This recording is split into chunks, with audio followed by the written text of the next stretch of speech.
রাইতের বেলা কাপড় ধুইতে হয় মানুষের শরমে।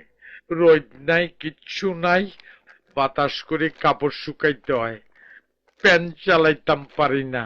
তুতের দাম বিল দিতে গেলে আয় তো হইরই যাবো, এই প্যানই বিক্রি করি পেলাম। স্যার, স্যার, স্যার আপনি কই গেলেন? এই ফকিরের পো, তুই স্যারের ঘরে কি করস? কি? আই হন্যের হুত?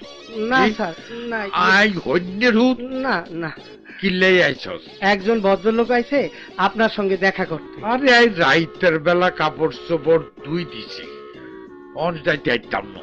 বাতাস দিয়ে কাপড় শুকাইতেছে, কাল সকালে আইতে হই। স্যার, কেন যে আপনি এক সেট কাপড় ব্যবহার করেন?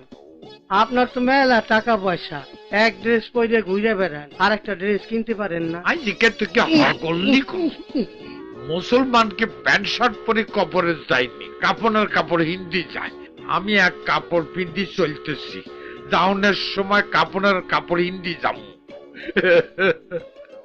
আমি জীবিত থেকে মৃত। ইন্না লিল্লাহ।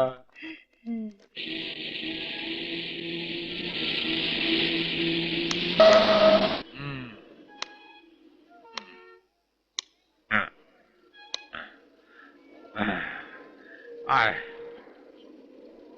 স্যার, বাজার এইদিকে, বইনের বাড়ি যাইবেন, কিছু মিষ্টি উষ্টি নিবেন না? হ্যাঁ, কি কইলি?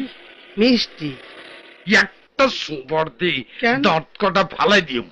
এতদিন আর লগে চলস, তুই জানোস না একটা টিয়া খরচ করতে আর ভীষণ কষ্ট হয়। জি, জি, একটা টিয়া আর বুকের রক্ত। জি, জি, বইনের জন্য কি নিতে হয় আর কেমন করে নিতে হয় জি। সেটা আমি জানি। মাত বরি মারো কেন? না, চল। জি। এতক্ষণ আইডলাম, কোনো দিকে কোনো চ্যাম্পল পাইতেছি না।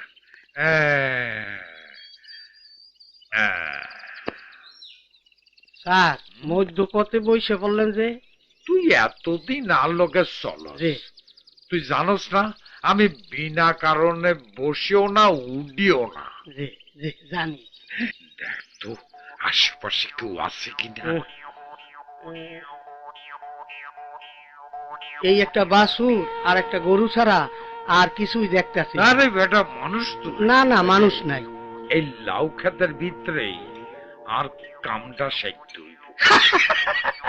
স্যার, এইখানেই হাগা করবেন? কামটা ঠিক না স্যার। আরে ব্যাকল, আমি কি এই কামের কথা কইছি?